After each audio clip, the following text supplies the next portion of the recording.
Hoje é dia 22 de novembro de 2022. Nós estamos iniciando mais uma rodada de entrevistas do projeto Memória Sintrajude e nós temos hoje aqui duas servidoras e um servidor do Judiciário Federal em São Paulo que participaram da gestão do Sintrajude do período de 2002 a 2005. Também tiveram participação em outras gestões, mas nós hoje vamos focar um pouco mais nessa gestão, que foi a primeira gestão que vocês participaram, creio eu, né, vocês três.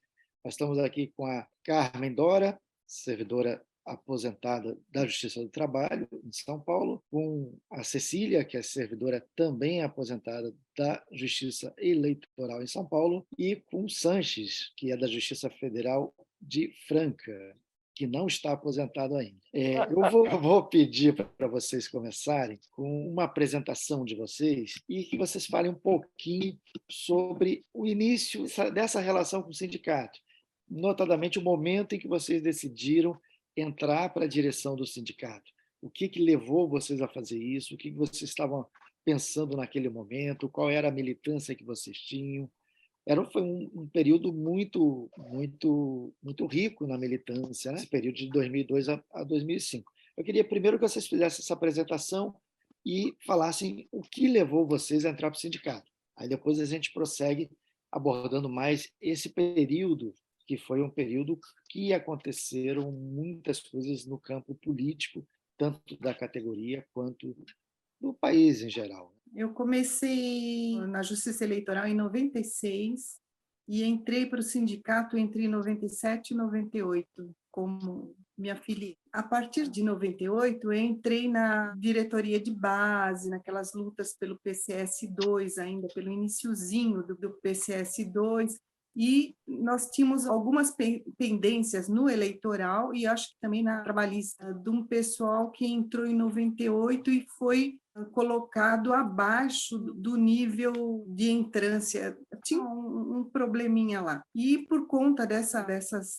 discussões, eu estava na diretoria de base, já estava na diretoria de base em 2002, né? 2002, aí acho que foi automático. A gente já tinha se embrenhado naquelas lutas naquele momento e entrei para a diretoria do sindicato porque eu já estava na briga, nas lutas diárias, nas greves, nas discussões sobre carreira, nas discussões sobre problemas com assédio moral. Já tínhamos uma discussão um pouco incipiente e outras conquistas também, principalmente.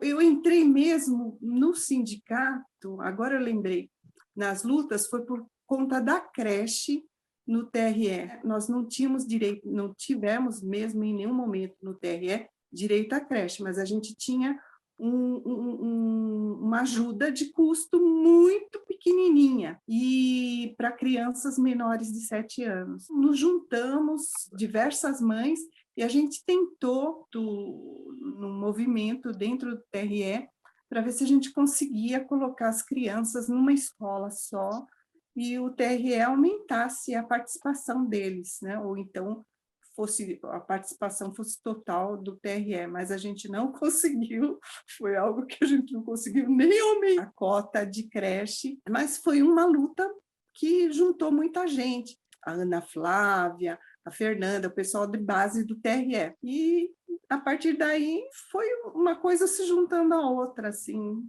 uma luta na outra, e acabei indo parar na diretoria de 2002 a 2005, e depois de 2005 a 2008, e 2008 a 2012, 11, lá sei eu, por aí.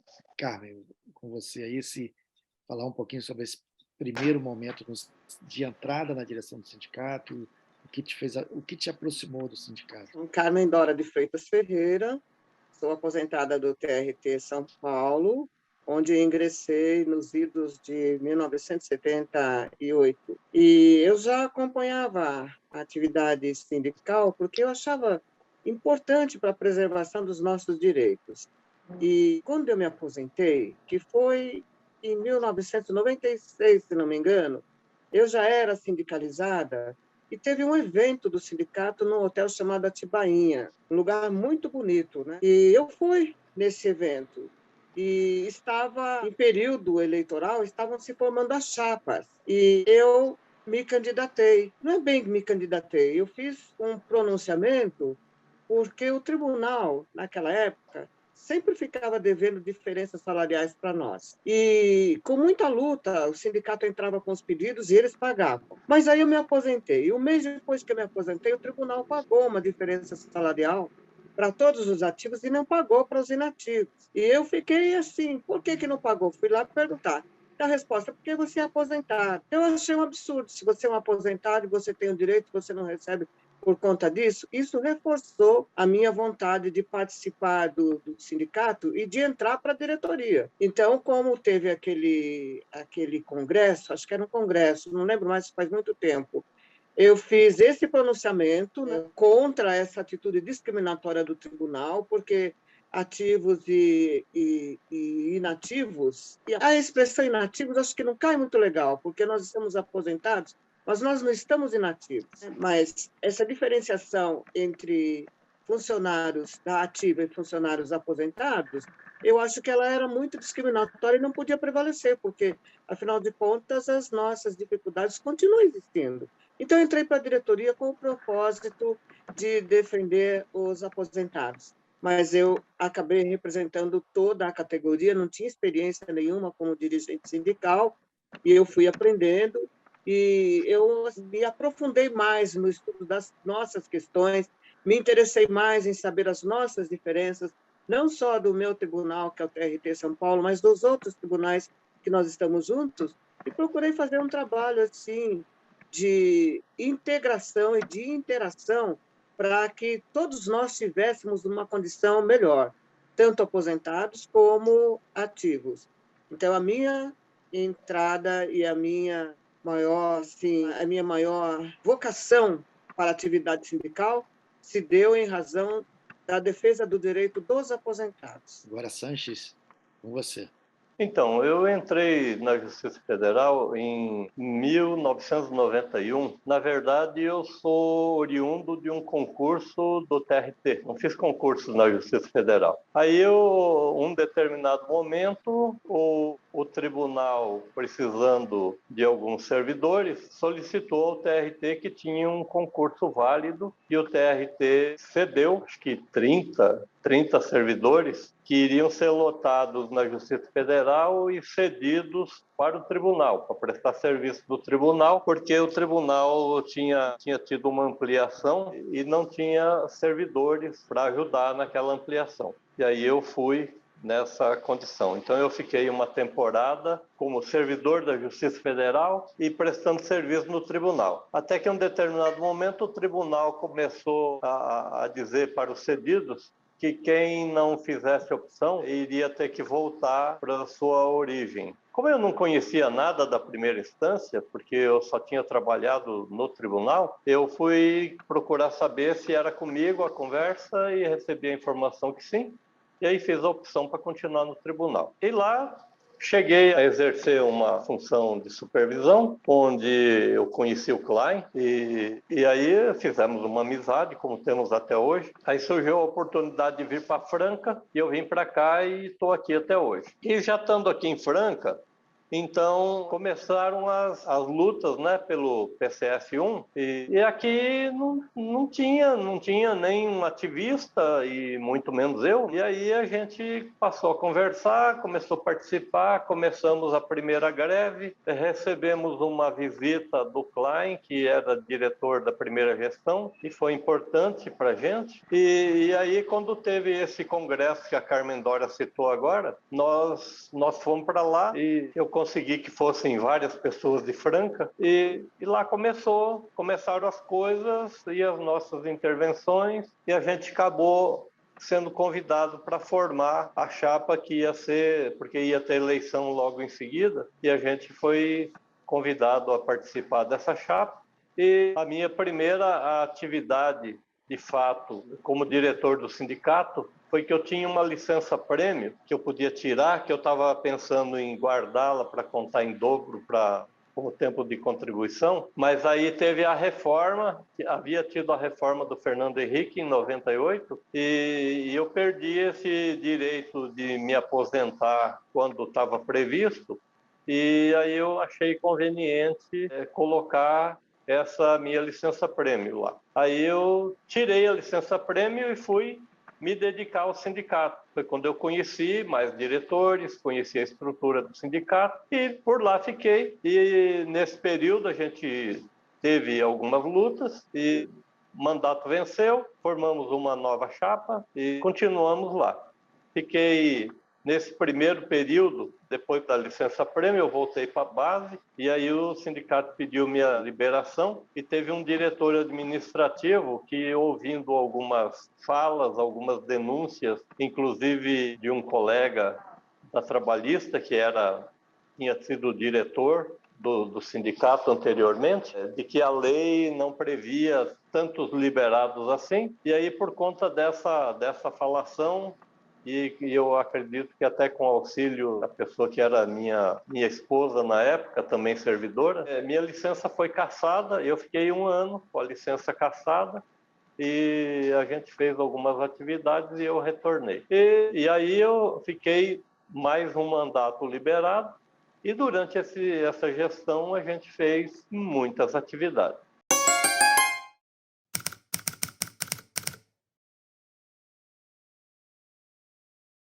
Recordando um pouquinho, essa primeira gestão da qual vocês participaram, de 2002 a 2005, né, é exatamente pega o final do governo Fernando Henrique e o início do governo, em 2003, o início do governo, a eleição ao final do ano do presidente Lula e o início da primeira gestão do presidente Lula no Planalto. É um período também que, imediatamente em 2003, vem a proposta de reforma da Previdência, é a reforma da Previdência que mais vai ataca muito diretamente o funcionalismo público. É um período de muita mobilização, tentando deter a reforma, o que acaba não se conseguindo.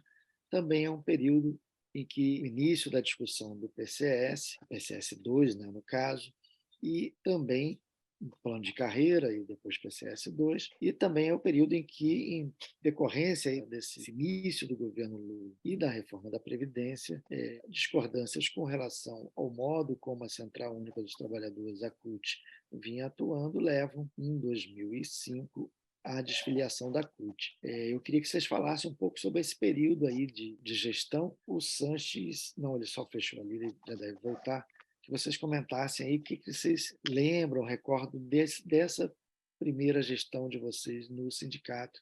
Eu me lembro que nós fazíamos muitas reuniões com bandeiras, fazíamos muita conscientização, passando nas varas, falando com os servidores. Eu falo nós porque eu não ficava só com a questão dos aposentados, eu interagia em benefício dos servidores ativos. Então, a gente ia na base, conversava, fazia aquela conscientização, chamava para as reuniões, né? E teve muitas viagens para Brasília, a gente ia no gabinete lá dos deputados para pedir apoio contra a reforma da Previdência, pela aprovação do PCS2. E eu lembro, assim, que nós saíamos com a foto daqueles parlamentares, porque eles tinham a maneira de dizer que eles não estavam. E eu lembro que a gente, quando acontecia, nós tirávamos a foto e falávamos, mas esse aqui não, né? Vamos contar para a sua base como que vocês estão nos tratando. Faz muito tempo isso, mas essas coisas como foram marcantes, eu me lembro disso. E talvez faltem mais detalhes que me fogem, mas eu lembro das movimentações, das reuniões que nós chamávamos os aposentados, foi criado o núcleo de aposentados, onde a gente trazia as notícias que vinham de Brasília quanto ao andamento das nossas questões e quanto assim, a política geral que se avizinhava com muito arrochamento de salário, com muito prejuízo, e a gente precisava preservar. Então, foi um período muito ativo. um período que o sindicato esteve muito em evidência e a sua diretoria também. Eu estava lá, me lembro disso, e foi assim muito gratificante fazer parte desse mover.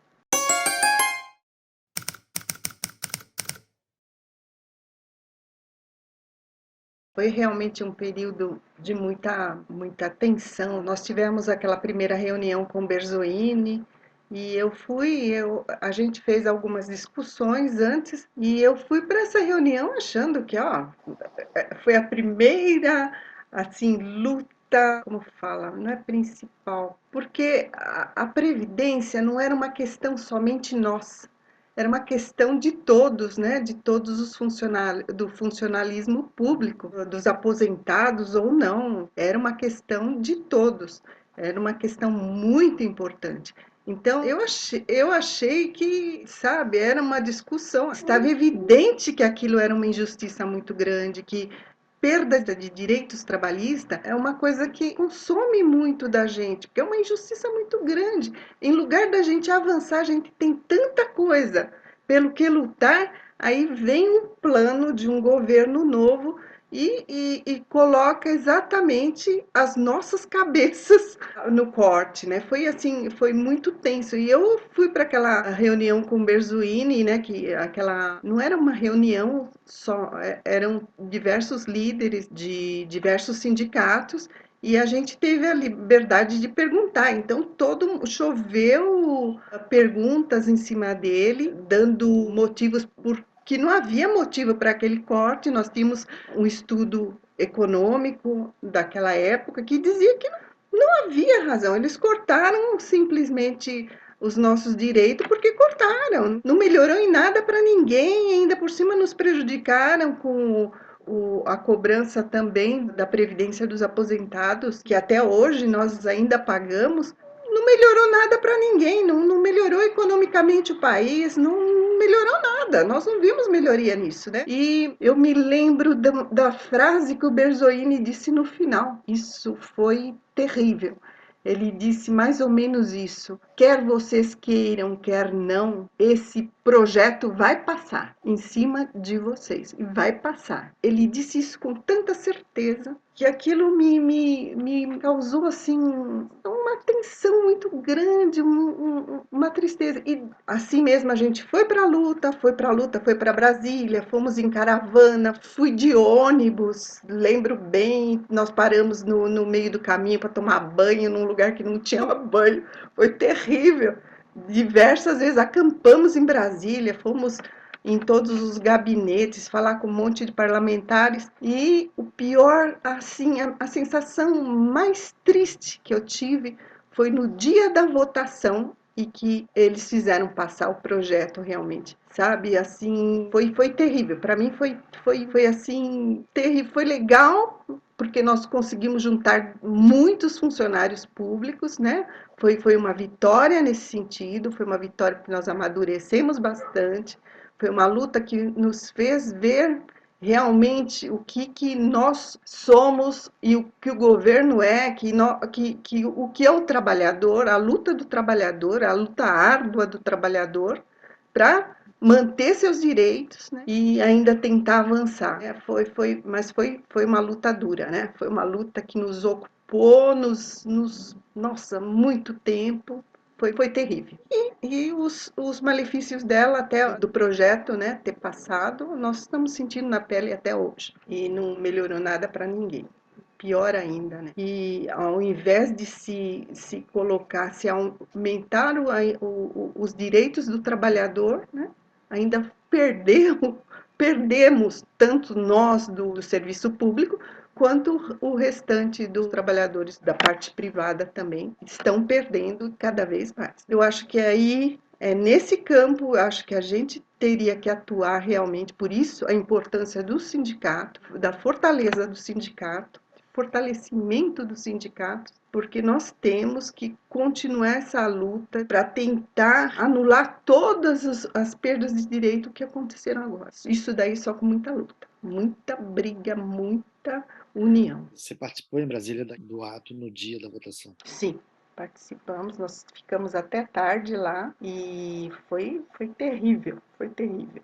a Caixa Punch, eu chorei, abri o bocão, abri o berreiro lá, me lembro bem. Por sinal, nesse dia aí, a gente tinha organizado uma caravana para Brasília e estávamos a meio do caminho e recebemos a notícia de que o projeto tinha sido votado e aprovado. E a gente ficou muito decepcionado, não dava para fazer nada. Continuamos a viagem, chegamos lá e não lembro o detalhe do que nós fizemos, porque, afinal de contas, não tinha mais ninguém na Câmara, porque tinham votado e tinham corrido para casa, se mandado, ou tomar banho, se refrescar, ou descansar, enquanto a gente estava muito cansado da viagem. Quando a caravana chega em Brasília, quando começa a manifestação, já tinha sido aprovado. É isso mesmo. Agora houve a manifestação. A manifestação aconteceu mesmo com o texto base já tendo sido aprovado. E é um grande ato, é um ato bastante expressivo que aconteceu em Brasília. Antecedendo isso, tiveram alguns fatos curiosos. A gente estava num processo de perseguição. Aonde o Berzoini ia, a gente ia atrás. E aí ele veio fazer uma reunião aqui em São Paulo, que foi num hotel ali, eu não sei se é no fim da Martins Fontes, começo da Augusta, e nós fomos lá, e a nossa perua, a famosa Jurema, ela foi lá abrilhantar o ato, e nós fizemos bastante barulho, tinha bastante gente, devia ter umas 100 pessoas ali, e muitas falas, e o Berzoini ou a sua assessoria se sentiram incomodados porque devia estar atrapalhando a reunião deles. Eles chamaram o não sei se DSV ou a CET, e eles mandaram um guincho lá para tirar a perua de lá, porque o problema era o som. A gente, a muvuca de pessoas, sem o auxílio da aparelhagem de som que a Jurema tinha, talvez não fosse incomodá-los. E o guincho chegou, se posicionou para colocar a lança, para levantar a perua e tal, e nós fizemos um cordão em volta, não sei se só em volta da perua, da Jurema, ou se em volta do guincho também, assim como dizendo, vai ter que passar sobre a gente para tirar a perua daqui. E alguém continuou falando, e a gente fazendo, e alguém continuou falando, né? E aí eu acho que o condutor do guincho foi orientado a nos deixar, né? Nos deixar em paz, e ele foi embora. E nós continuamos lá. Famosa Jurema. Famosa Jurema. Vocês salvaram a Jurema. Esses dias eu vi uma foto do pessoal da diretoria com uma Kombi também, não é? Fazendo a visita para o interior, só que não é a Jurema mais, né? É uma outra, uma Kombi. Nova, não? Creio que sim. Não, porque agora acho que o sindicato não tem mais uma Kombi, tem um outro furgão. É um furgãozinho, não é Kombi mais. Eu sei que eu vi eles na frente de um. Eu achei que era uma Kombi, não sei. Eu até falei assim, nossa. Mas eu acho que eu vi isso daí. Eu acho que era uma comemoração à Jurema. A Jurema. Eu lembro que a melhor declaração que eu ouvi da Jurema foi da Ana Luísa, numa entrevista aqui, que ela falou que a Jurema era o símbolo do Sintrajude. Na época, a gente emprestava para Deus e o mundo. Ela acho que era o carro de som que mais circulava em São Paulo, porque ela era pequena e não era um caminhão, ela entrava em qualquer lugar. E não sei se você lembra, acho que foi você que montaram o som da Jurema. A gente pegou um som muito bom. Era um som pequeno e com uma potência incrível, assim. Você lembra disso, Sanches? Do som? Lembro, foi você que montou, por sinal, na época, eu fui muito criticado, né? Porque fiz um gasto acima do que a diretoria tinha autorizado. Mas é que aí você vai fazendo e o negócio vai aumentando o preço e não pode parar no meio do caminho, né? Mas realmente ficou muito bom. E ela era usada por outros sindicatos também, né? Aproveitaram também outros movimentos do servidor, mas do serviço público mesmo. Mas ela aparecia em tudo quanto era lado. Eu cheguei a ver lá no viaduto do Chá. Eu estava passando e falei, nossa, sindicato. Aí eu fui lá e não era o Sintrajude, era uma outra entidade que estava reivindicando direitos, mas com a nossa perua. Nossa perua era muito solicitada.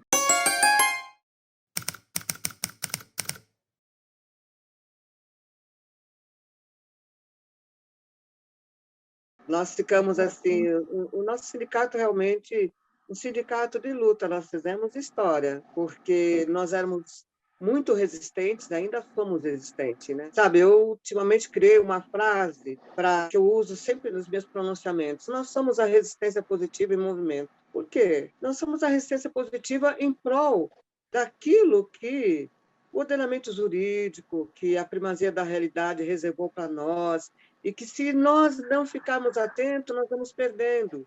A nossa saudosa doutora Margarida Barreto, que era uma expert nas questões de assédio moral, ela sempre dizia: o silêncio fortalece o agressor. E eu entendo que essa frase ela cabe não só nas questões de assédio moral, mas em todas as outras, porque se nós ficarmos silentes, o agressor vai avançando. E quem, no nosso caso, o agressor é o governo federal. Ele faz para ver se pega, como eu já tinha ouvido muitas vezes o pessoal falar isso. Então, se eles lançam algo que nos é prejudicial e nós ficarmos inertes, ele continua avançando. Mas se a gente mostra resistência, aí nós somos chamados, sim, para conversação. E se não conversar, a gente acampa. Eu lembro que tinha muito acampamento, né, para fazer valer. Não era nada absurdo o que nós estávamos pedindo, apenas a preservação de direitos. Como até hoje, né, mesmo com a reforma da Previdência, há necessidade de uma intervenção do nosso sindicato para nos fortalecer, porque se estivermos sós, fica muito mais difícil. Então, é uma luta que não para, é uma luta incessante. Dentro dessas lembranças de lutas, lembrando aqui que a gente teve várias, a gente teve quando começou a descoberta das corrupções no TRT, com o presidente Nicolau, que a gente foi lá fazer a lavação da escadaria do TRT, usando o sabão ovo anticorrupticida, e a partir daí a gente foi lá a outros lugares. Pedro Lessa, fomos lavar, acho que o Supremo em Brasília, a gente levou essa ideia para vários lugares. Né? Acho que até no TRE também, né? No TRE eu não lembro da minha participação, mas eu acredito que a gente fez lá. Nós fizemos. Inclusive, no dia que nós fomos lavar o Pedro Lessa, o diretor do foro, que acho que era o Zauí, ele mandou pôr um caminhão, um baú, trocadão em cima da calçada lá, fazendo de conta que estava fazendo uma mudança para atrapalhar o nosso. E a gente teve um desentendimento ali, teve um empurra-purra de imóveis para lá, para cá, tal. E nós fizemos o nosso ato com caminhão e tudo lá. Nada nos impede de lutar.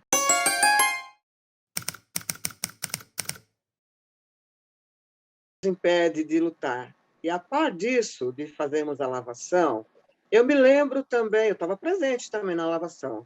Nós levamos rodo, vassoura, balde, todas essas coisas. E até pouco tempo ainda tinha o panfletozinho com o desenho do sabão ovo. Se eu procurar bem... Mas, naquela época também, o TRT cortou o nosso vale-refeição e nós fizemos um grande ato lá em frente. Aí, o Cláudio falou: vamos fazer um almoço lá em frente ao tribunal, né? E aí levamos um fogão para lá, ideia do Santos, pôs um daqueles chapelão de cozinheiro, aquele chapéu de mestre cuca. E a categoria toda lá, acho que tinha mais de 200 pessoas, porque aquele hall de entrada do TRT ficou lotado. A Jurema estacionada em cima da calçada, do lado de fora das grades, né? Os servidores todos sentados na escada, e foram feitos uns tiquitinhos, né, com o nome de Vale-Refeição, e como o governo tinha deixado como herança para nós muito prejuízo, além do almoço, nós dissemos que a sobremesa era banana e abacaxi. Porque, então, verdade. E aí, naquele dia, até era meu aniversário de casamento, eu estava fazendo 25 anos de casada, mas eu fui lá na manifestação porque era importante. E nós compramos lá uma quentinha, então todos os servidores, tinha muita gente, acho que 200 é pouco, porque naquele espaço cabe muito mais. Não tinha espaço vazio, todo mundo lá, e o Sanches era o mestre cuca, que ainda fritou ovo lá, então além do Manutec, a gente pegava o ovo frito, e foi assim muito interessante. Depois o tribunal acabou chamando nós para conversar e acabamos fazendo um acordo para restabelecimento. Mas a força A união faz a força. Se não estivéssemos unidos, e não estivéssemos resistentes, talvez a gente não tivesse conseguido, porque a administração estava irredutível. E acho que eles não imaginavam que a gente ia fazer um almoço lá na porta do sindicato. E era interessante os ônibus passando, a polícia passou, todo mundo olhava assim, né? Mas ninguém fez nada. A gente só estava comendo lá na frente do tribunal. São recordações assim muito caras, né? Que hoje a gente lembra e fala, nossa, quanta coisa a gente fez, hein? Subir no caminhão de som, eu nunca tinha me visto em cima de um caminhão de som. E hoje, quando eu lembro, eu falo, meu Deus do céu. Mas quando você tem o ideal, a gente luta por ele. A gente nem vê os embaraços, porque a força de vencer é tão grande que ela ultrapassa qualquer outra barreira. Então, e aí nessa época ainda, lembrando aqui um detalhe, eu não lembro qual que foi a proposta do Dr. Floriano no TRT, e a gente propôs para ele fazer uma audiência pública. E ele topou, porque ele achou que a gente não ia fazer nada, e nós lotamos o auditório lá do tribunal, lá na Consolação. E ele ficou decepcionado, né? Porque nós lotamos o tribunal. Eu não lembro qual que era o assunto, se alguém lembrar aí agora. Eu acho que essa audiência pública, se não me falha a memória, foi por conta de uns dias de greve, que periodicamente o tribunal ameaçava de descontar. E na gestão do Floriano não foi diferente. Foi uma greve bem extensa, que durou mais de 30 dias, e a gente se manteve firme. E aí, periodicamente, vinha aquela notícia, o tribunal vai descontar. Ia dar um salário inteiro de muita gente, ia ser um prejuízo muito grande. Então, nós fomos lá para conversar, fizemos a audiência, acho que não teve acordo. Depois ele nos recebeu em comissão, e estávamos juntos, aí argumentamos com ele, né, que os serviços já estavam regularizados, que ele não tinha como saber quem participou da greve e quem não participou, tinha gente que estava na greve e marcou ponto, tinha outras pessoas que não marcaram, então que seria injusto uma punição. E daí ele até falou assim, que nós tínhamos argumentos muito bons, e eu aproveitei para ressaltar isso. Aí ele falou assim, vocês têm uns argumentos que são convincentes, eu vou anotar e vou abonar esses dias de greve. E depois saiu no Diário Oficial, acho que 2, 3 dias depois, do jeitinho que tinha ponderado com ele. Mas isto era algo que pesava na cabeça dos servidores já fazia algum tempo, acho que mais de 2 anos. E tirava o sono, porque a gente ficava pensando, se descontar, como é que eu vou fazer? E deu certo. Era o machado sobre a cabeça. Exatamente, era essa frase que era usada mesmo, que era um machado sobre a cabeça, que ninguém conseguia dormir de pensar, será que é nesse pagamento, será que não é? E aí nós conseguimos, foi uma grande vitória a nossa. Uma grande vitória, depois dessa veio a dos 11,98, que eu não sei se é nessa oportunidade que nós vamos falar a respeito ou não, né? O 11,98 já foge dessa primeira gestão de vocês, né? Já é posterior. 11,98 é posterior? É posterior? É posterior, não, foi em 2000, foi na eleição de 2002, foi na eleição que o Lula foi eleito. Estávamos num processo eleitoral. Quando teve uma paralisação lá eleitoral, e me parece que o foi logo no começo Suplicy apareceu lá e comprou a nossa briga. Acho que foi o período que eu estava. Eu não sei se eu estava. Eu não me lembro de ter participado diretamente. Eu não sei se foi alguns dias que eu tirei para ficar em casa aqui, e as coisas acabaram acontecendo meio que repentinamente. Os 11,98, houve uma reunião do STF, é isso? E decidiram pelo não pagamento. Foi isso, não foi? E no dia que decidiram, a gente passou em todos os andares e todo mundo foi descendo no TRE. Todo mundo desceu todo mundo lá para o saguão.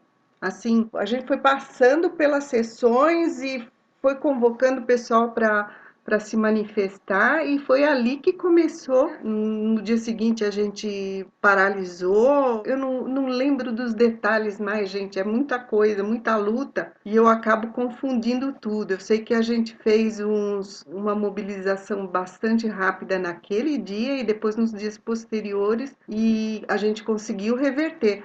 O nome do ministro que reverteu o voto foi o ministro Nery, o Demerson, que lembra bem desses detalhes, precisava falar com ele, porque eu já não lembro muito bem. Ele estava em Brasília, ele e o Adilson, né? E nós descemos e foi aí que a gente começou. Mas foi uma união de todos do TRE, foi muito bonito isso, foi muito emocionante, porque o pessoal atendeu muito rapidamente.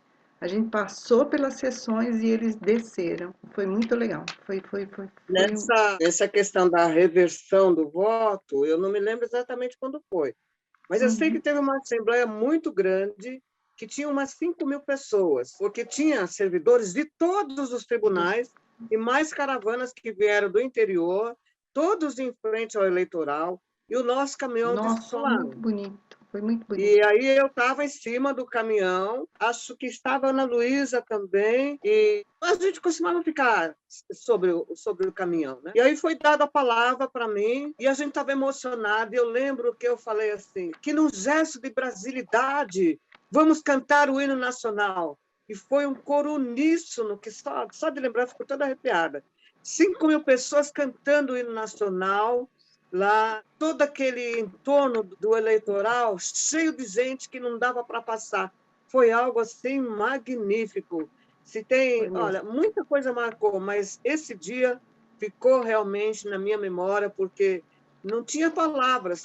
Era uma luta que já vinha de muito tempo. Quando começou a nossa gestão, já fazia acho que 8 anos que estava essa discussão, e ninguém conseguia resolver. Um passava para o outro, vamos resolver, e não resolvia. Aí a nossa gestão é que entrou assim com mais firmeza. Foram muitas idas a Brasília, muitas assembleias realizadas, né? E essa reversão de voto foi coroada dessa forma, com essa assembleia histórica, né? E todos nós cantando o hino nacional. Foi muito legal. Foi muito bonito, foi muito bonito.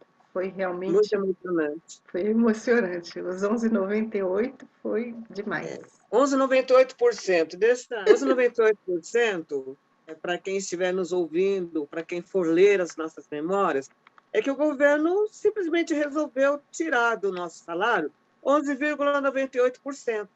E foi por isso que a nossa entidade classista entrou com ação para reverter. Eles não queriam reverter. E 11,98% fazia falta no nosso salário. Sabe que até os dias de hoje já se passaram muitos anos. Quando eu vou no tribunal, porque eu não me afastei totalmente, eu tenho várias coisas para fazer. O pessoal lembra disso, os servidores mais antigos lembram. E os novos falam, eu ouvi falar, como é que foi? A gente sempre conta um pouquinho. Sabe que o pessoal ainda me pergunta se eu sou diretora do sindicato. Eu falo, não, agora tem um outro pessoal, porque, olha, já faz 30 anos, é isso? Por aí. O tempo passou muito depressa. É que a nossa gestão realmente marcou. E os nossos colegas servidores, e os magistrados também, eles se lembram da gente. Pelo menos de mim, eles lembram de mim pelo nome, Carmen Dora. Um nome que fez a fama. Mas eles lembram, eles falam comigo de uma forma muito positiva, que eu assim, até me sinto assim, muito lisonjeada quando eu vi a forma como eles falam. Porque eu sempre conversei com eles com segurança, com altivez e com respeito. E não tinha como eles falarem não quando eu pedia alguma coisa. E eu estava sempre junto com vocês.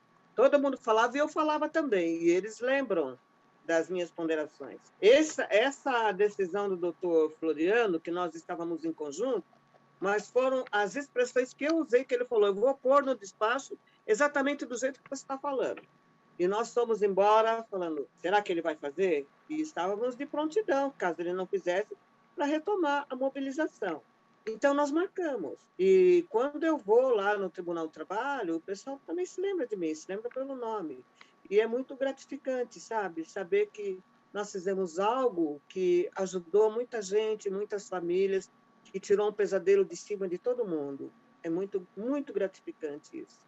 Eu não sei se foi nesse mesmo período aí, eu não lembro as datas, que a gente fazia as assembleias por conta de uma luta, eu não sei se era o PSS2, e em todas as assembleias que a gente fazia, o pessoal dizia, não, porque tem que fechar a porta do tribunal, tem que fechar a porta do fórum, tem que fechar a porta, tem que fechar a porta. E aí teve um certo dia que a gente estava reunido lá na Paulista, em todos os tribunais tinha uma muvuca. E eu me lembro que eu estava com o pessoal lá na frente do TRF, e o pessoal vinha falar assim, pô, vamos fechar essa porta, vamos fechar essa porta. E aí eu arrumei um jeito lá, eu arrumei um toco, porque tinha duas portas do tribunal que elas se fechavam e tinha uma coluna no meio. E tinha uns puxadores enormes. E eu consegui enfiar esse toco entre os puxadores e a coluna. Então, quer dizer, que a porta por dentro não abria, ela só abria para dentro. Então ela não abria. E uma outra porta lateral, que não tinha essa coluna no meio, e a gente tinha uma caixinha de ferramenta lá, e eu peguei um pedaço de arame, enrolei nos dois trincos assim, né? E quer dizer, o pessoal não conseguia abrir por dentro. E por fora, ninguém ia se atrever a abrir, que éramos nós, né? Eu sei que, no fim da conta, o presidente do tribunal acabou descendo lá. Primeiro ele chamou a polícia, né? Depois que a polícia estava instalada na área, aí ele desceu com o pessoal da segurança do gabinete dele lá, diretor-geral e tal, e veio lá fazer a abertura da porta. Mas foi muito bom. Tinha umas 500 pessoas da praça nesse dia. Estava um ato bem grande. Mas foi muito bom. O presidente do tribunal ter que descer para cortar o arame que estava na porta e arrancar o toco da outra porta lá. Sanches, você estava falando desse, eu não sei quando foi exatamente esse período, agora a greve dos 1198, ela foi, eu estou verificando aqui, ela foi, na verdade, antecede a essa gestão, que foi no ano 2000, então ela fez esse ano 22 anos da greve dos 1198. Os 1198, como a Carmen estava dizendo, é referente a uma diferença salarial da conversão da URV em real no projeto lá do Fernando Henrique, né? ainda no governo Itamar, né? A partir daquele do plano real. Bom, dando prosseguimento, a gente já está estourando o nosso teto. Eu queria pegar uma coisa bem rapidinho que a Carmen Dora acabou mencionando sobre a Margarida Barreto, a professora Margarida Barreto, que faleceu tem pouco tempo. O sindicato, nesse período, na gestão de vocês, nessa primeira gestão de vocês, o sindicato iniciou essa discussão do assédio moral e foi justamente chamando a Margarida Barreto para falar no sindicato, e aí inicia todo aquele processo de discussão sobre assédio moral, num período que havia ocorrido um fato muito grave, acho que foi no TRF, né, e que foram descobertos que haviam câmeras escondidas filmando, vigiando os servidores no trabalho. Isso acabou sendo... Gestão Ana Maria Pimentel. E o sindicato fez uma denúncia dura, né, nesse período, se vocês puderem falar um pouquinho sobre isso, sobre o início dessa discussão do assédio moral, que era uma coisa nova no período, né, essa discussão sobre assédio moral. Do meu lado, é que nós tínhamos muito problemas com a Jade, todo mundo conheceu, a diretora, e ela influenciava muito os presidentes que passavam pelo TRE. Nós tínhamos muitos casos de pessoas que tinham sofrido rebaixamento, perda de função, transferência de local de trabalho.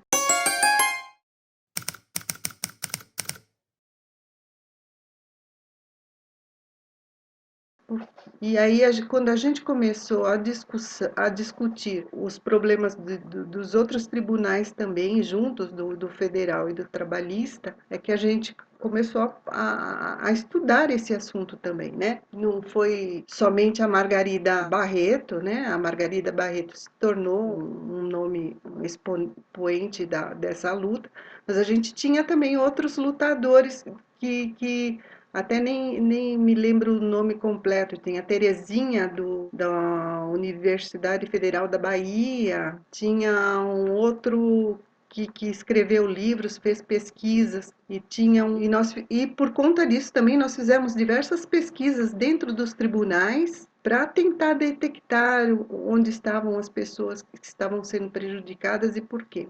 Além da professora Terezinha, que eu não me lembro o nome completo, tinha um outro professor que fez um estudo, ele era de Santa Catarina, se eu não me engano, Ele fez um estudo completo do judiciário de Santa Catarina, né?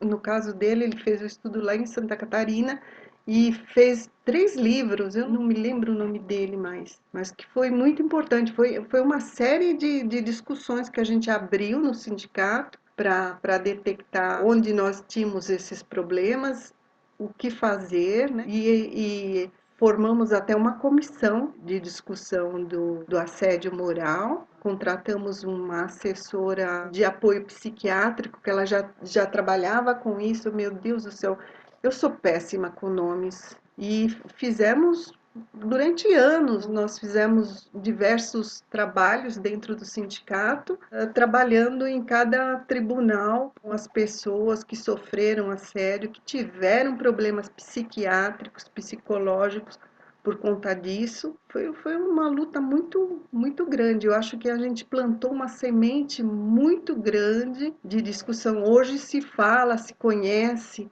mas naquela época era pouco difundido isso. A doutora Margarida, ela era médica do trabalho, e ela foi a primeira que fez um estudo sobre essa questão da assédio moral, que ela entrevistou 2.200 trabalhadores, não servidores, trabalhadores dos mais diversos ramos, e ouviu a história de cada um deles, os relatos. Até na internet tem uma forma que uns trabalhadores, eu não me lembro qual sindicato, de uma forma assim meio humorada, nomearam cada chefe. É o chefe garganta, o chefe, sabe? Interessante o negócio, mas a doutora já se preocupava com isso naquela época. Tem esse trabalho que chama Uma Jornada de Humilhações, que foi o que deu origem aos demais. E nessa época, nós recebemos uma denúncia de uma questão de assédio numa das varas do trabalho, que a servidora estava sendo literalmente sufocada pela diretora. E ela já estava adoecendo. E nós nos reunimos, eu estava junto, eu lembro que estava eu, o Cid, eu não sei se a Ana Fevereiro estava junto, não estava Ana Fevereiro. Eu sei que nós fomos numa equipe de 3 pessoas para falar com o juiz, e eu que fui a interlocutora. E o juiz falou assim para mim: quem foi que lhe deu essa informação? E eu falei para ele: nós somos dirigentes classistas e temos a informação. Agora, o senhor é que tem que vigiar melhor quem está sob a sua jurisdição. Acho que eu falei um negócio assim, que ele queria saber quem tinha falado para nós que estava acontecendo isso na vara dele, que ele falou que ele não sabia de nada. E então, eu me lembro que falei para ele: então, o senhor vigia melhor, né, quem está à sua volta, porque isso está acontecendo aqui. Sindicato sabe das coisas, sabe dos problemas, e não é obrigado a dizer a fonte. Falei isso para ele. E eu sei que aquela diretora foi removida, e a situação aí melhorou naquela vara. Mas por que a servidora fez isso? Porque a gente estava divulgando, falando como que acontecia, falando: não fique sozinho, busque apoio. E a palavra, o silêncio fortalece o agressor, e é verdade.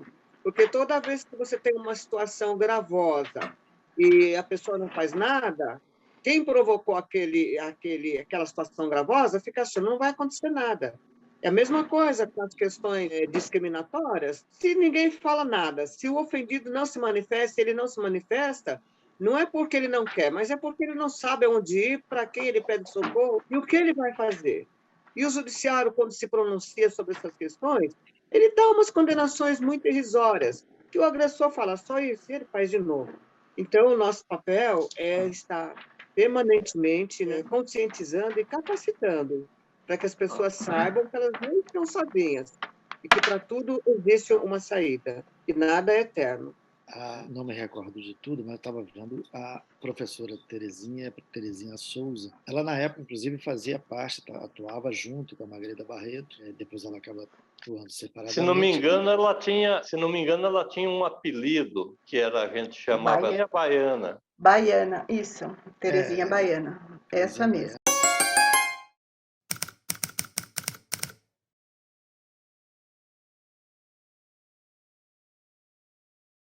Sobre o projeto Memória.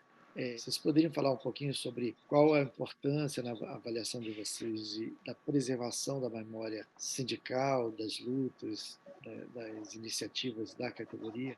Olha, eu considero esse projeto de vital importância para que os nossos feitos, como eles não estão sendo escritos por nenhum escritor escrevendo a nossa história num livro que os nossos netos vão ler, vão estudar, eu acho importante esse resgate, porque veja só, nessa breve conversa que a gente teve, a gente que foi ator nos acontecimentos, a gente não consegue se lembrar de muitos detalhes dos quais a gente mesmo participou. Então, é muito importante que essa história, digamos, esteja aqui sendo contada com detalhes, ou com muitos detalhes, ou com poucos detalhes, mas é a nossa história que vai ficar aí reservada e vai ser contada para os novos da categoria, para que vejam a importância da entidade sindical, para que vejam a importância de ser filiado a essa entidade,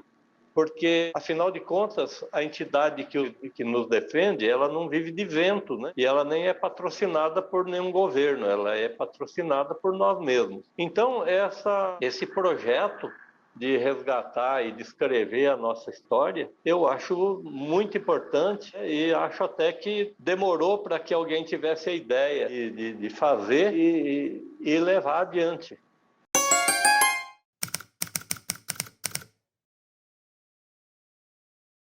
Eu acho importante esse projeto, porque a história ela é contada pelos vencedores, né? A história. O Projeto Memória é importante porque ele faz com que a história do vencedor, do que a história é essa até que nós já estamos nos esquecendo dela, né? Ela não seja esquecida. As nossas lutas não sejam esquecidas. As gerações que vierem depois da nossa têm que saber que houve luta, que houve muita luta nas conquistas que ainda permanecerem e que eles só poderão conservar esses direitos deles se eles estiverem unidos, se conhecerem sua história verdadeira, a história do trabalhador, a história de nossas lutas, se conhecerem bem e saberem que é a partir da luta, a partir da união, é a partir do sindicato, e a luta em torno de um sindicato forte, que só se fortalece através da sindicalização de todos, é que a gente vai conseguir preservar os direitos do trabalhador, dos trabalhadores, dos servidores e muito mais, conquistar novos direitos, porque os direitos dos trabalhadores ainda são poucos, são pequenos, nós temos ainda muita coisa a resgatar, muita coisa a conquistar. Isso é só possível, só será possível com a união de todos e com a sindicalização, para prover o sindicato, para fazer um sindicato forte e de luta como nós sempre fomos, para continuar essas lutas. Porque, do contrário, nós vamos perdendo direito cada vez mais. Hoje os trabalhadores em geral já perderam muito direito com esse negócio de autoempreendedorismo, com essa carteira brasileira, nós perderam muitos direitos. E os funcionários públicos também acabam, os servidores públicos também acabam perdendo também, porque cada vez mais esses pensamentos neoliberais vêm por aí, vêm cortando o que eles acham que tem que cortar, com a promessa de que vão melhorar a economia disso, a economia vai melhorar ali, e não melhora nada. Não é para melhorar, é para satisfazer algumas satisfações de um ser inanimado, que é o mercado, que nem existe. Né? Então é isso, gente, é importante. A memória, o projeto Memória é muito importante. O Klein já vem tocando isso há bastante tempo, o Demerson já tinha separado alguns documentos, eu estou sabendo disso, e acho isso importante. Acho que é por aí que a gente tem que caminhar sempre, sempre com um olho na nossa história, a nossa história de luta.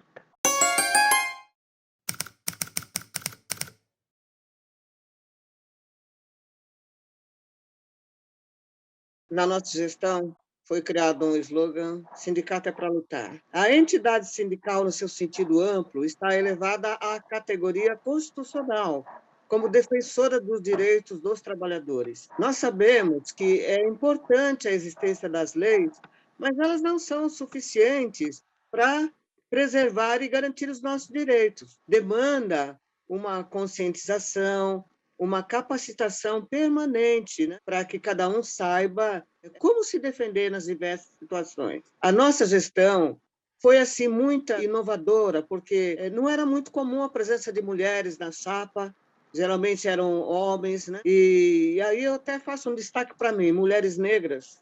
Eu fui a primeira mulher negra que ocupou a direção, a coordenação geral desse nosso sindicato, né?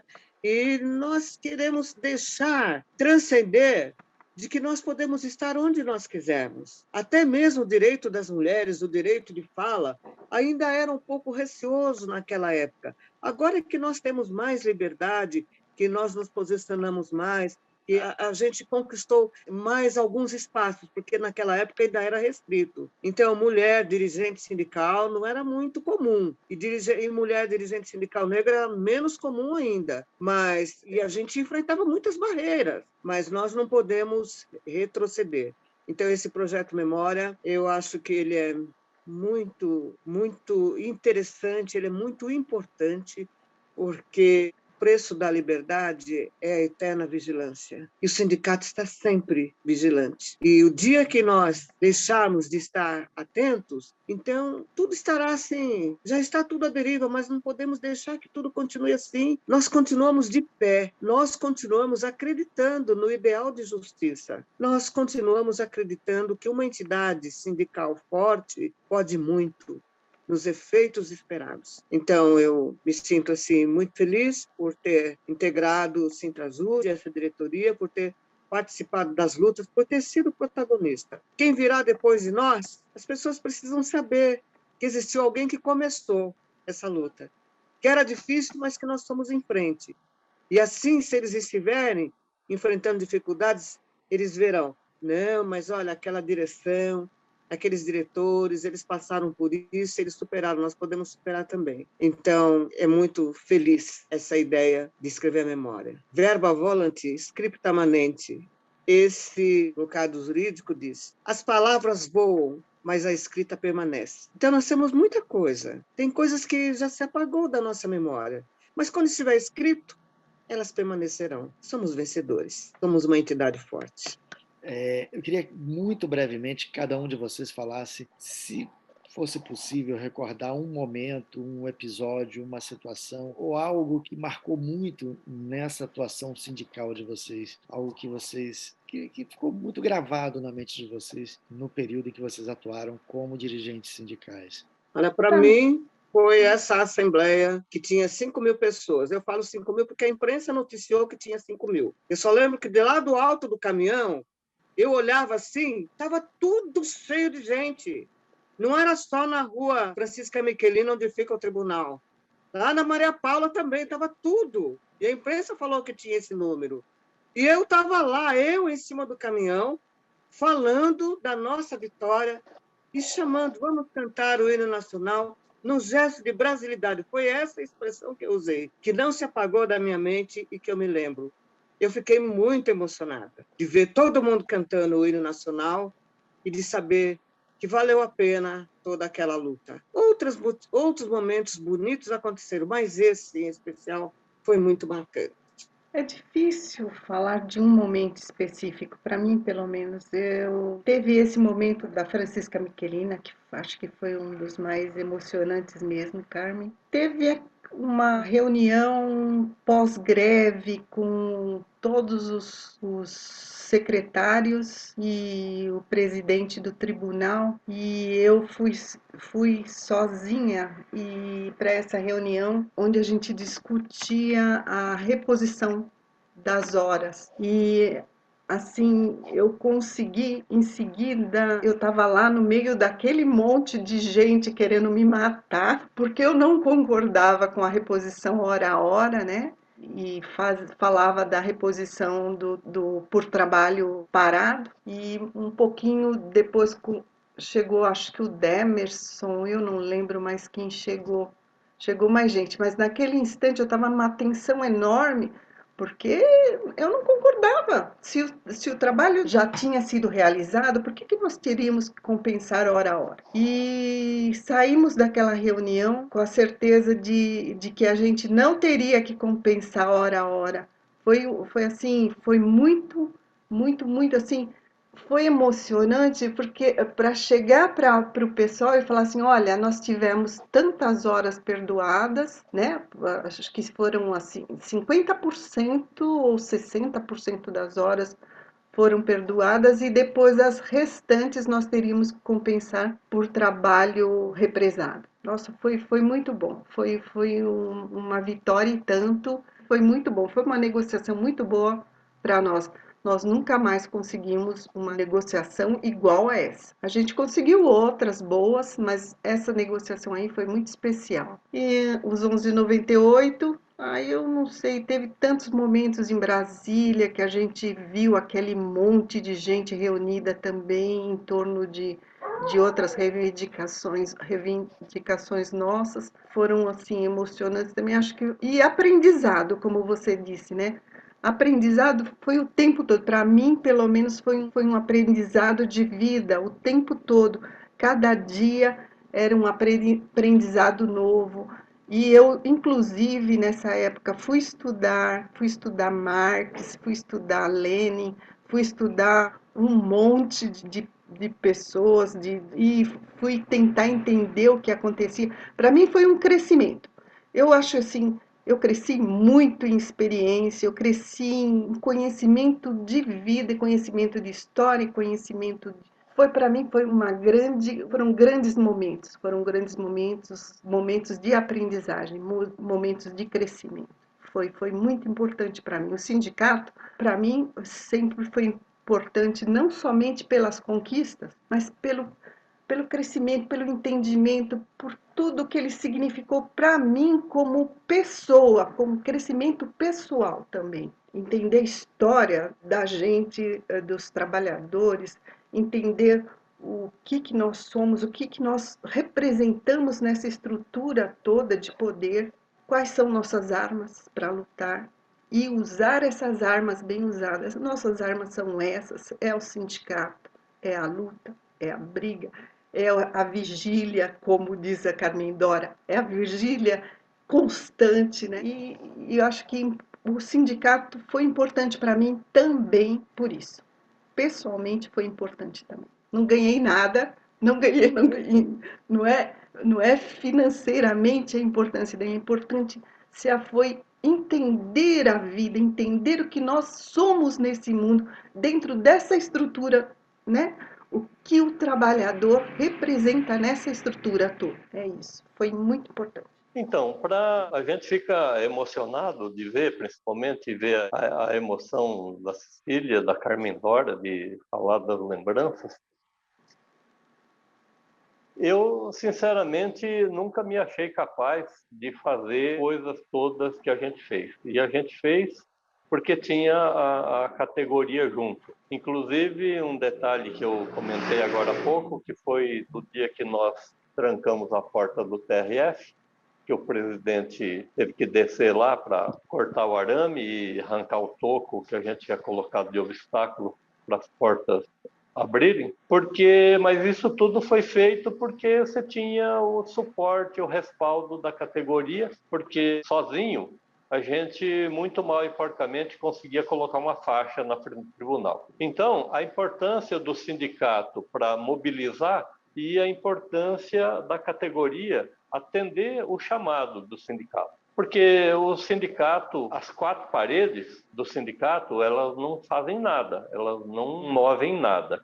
Quem move é a categoria em movimento. A gente chega e propõe, chama, convoca. Se a categoria atende, as coisas acontecem. Se a categoria não atende, nada se faz, infelizmente. Foi muito boa a conversa com vocês, a gente agradece muito mais essa rodada de entrevistas do projeto Memória Centrajude, hoje com a Carmen Dora, com a Cecília e com o Sanches. Muito obrigado, gente, e até a próxima.